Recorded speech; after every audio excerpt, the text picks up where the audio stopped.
एक 8 साल का लड़का रहता है और वो अपने पिता से कहता है कि पिताजी, वास्तविक सुख किसमें है। पिता सोचता है कि बच्चे की उम्र तो ज़्यादा नहीं है, लेकिन वो इतने गंभीर विषय पे चर्चा कर रहा है तो सही जगह इसको भेजा जाए। पिता कहता है, बेटा, इस बात के लिए मैं सही व्यक्ति नहीं हूं कि वास्तविक सुख किसमें है। यहां से कुछ दूरी पर पहाड़ी के ऊपर एक बहुत ही बड़े महापुरुष बैठे हुए हैं। उनका बहुत बड़ा घर है। तुम वहां जाओ और वो तुम्हें बताएंगे कि वास्तविक सुख किसमें है। बच्चे को भेज देते हैं।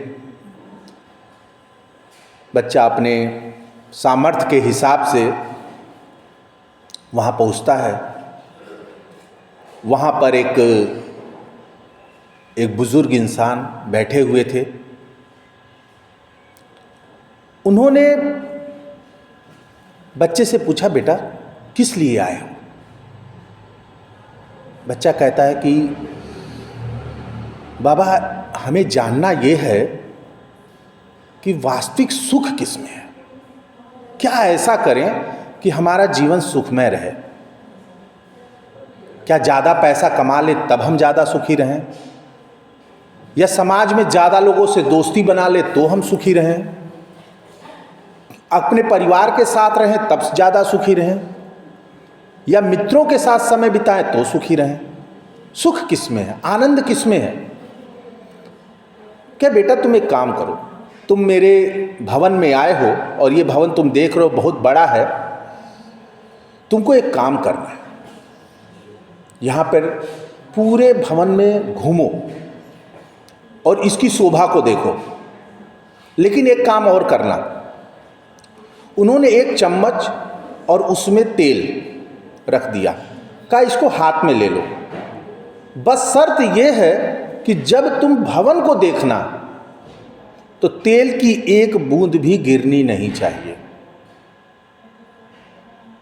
लड़का कहता है कि ठीक है। लड़के का इधर से उधर भवन में चल रहा था, सीढ़ियों पे चल रहा था, गार्डन में जा रहा था, पेड़ों के पास से गुजर रहा था, अच्छे अच्छे फूल लगे हुए थे उनके बगल से गुजर रहा था, और उसका पूरा ध्यान इस चीज पे था कि तेल की बूंद गिरनी नहीं चाहिए। पूरा भवन घूमने के बाद उसने देखा कि मेरी तेल की बूंद नहीं गिरी। वो बच्चा 2 घंटे 3 घंटे घूम करके फिर वो उस वृद्ध पुरुष के पास पहुंचता है और कहता है कि बाबा, मैं आ गया, पूरा आपका भवन घूमा। कहा, तुमने भवन में देखा क्या। इतने बढ़िया बढ़िया मैंने बगीचे लगाए हुए, इतने बढ़िया बढ़िया फूल लगाए, ऐसे ऐसे पेड़ मैंने लगाए हैं, तुमने क्या देखा उसमें।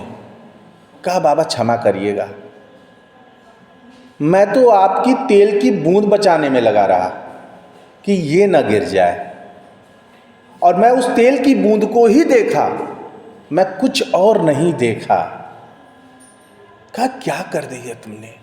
पूरा घर घूमा, पूरी इतनी अच्छी मैंने इतना आलीशान मकान बनाया, तुमने मेरा वैभव नहीं देखा, तो तुम मेरी बातों को मानोगे कैसे कि मैं जो कह रहा हूं वो सही है, मेरी बात माननी भी चाहिए कि नहीं चाहिए। तुमने क्यों नहीं ऐसा किया। कहा, मैं आपने कहा था तेल की बूंद गिरनी नहीं चाहिए। कहा, अच्छा एक काम करो, इस बार फिर जाओ और आराम से घूमो, सब कुछ देखो। इस बार बाबा ने तेल की बूंद की चर्चा नहीं किया। वो आदमी गया, अब वो आराम से सारा घर देख रहा था। उसने तालाब देखे, उसमें बत्तख देखे, उसमें मछलियां देखी, उसने पेड़ देखे, पेड़ों पे लगे फूल देखे, फल देखे, बगीचे में घूमते हुए लोगों को देखा, आसमान देखा, तितलियों को देखा, कालीन देखे, सीढ़ियों की बनावट देखी, सभी तरह की कलाकृतियाँ देखी। उसको पूरा देखने में 6 घंटे लगे।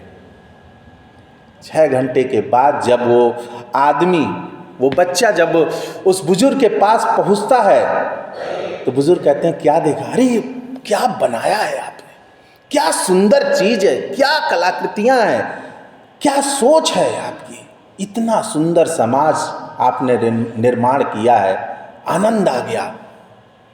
वृद्ध ने कहा और मेरा तेल? कहा वो तो कब गिर गया पता नहीं चला। कहा बस हमें दोनों को संभालना था। वो तेल की जो बूंदें थी हमारा मूल आधार है, वो हमारी जड़ें हैं जिन्हें हमें छोड़ना नहीं है। और वो जो समाज, जो चीजें तुमने देखा वो समाज है। ना तो हमको अपनी जड़ों को छोड़ना है और न ही तो इस समाज की रूपरेखा को तोड़ना है। सभी को साथ में लेके चलना है। जड़ों से जुड़ा हुआ पेड़ ही आंधी तूफान में भी बचा रहता है।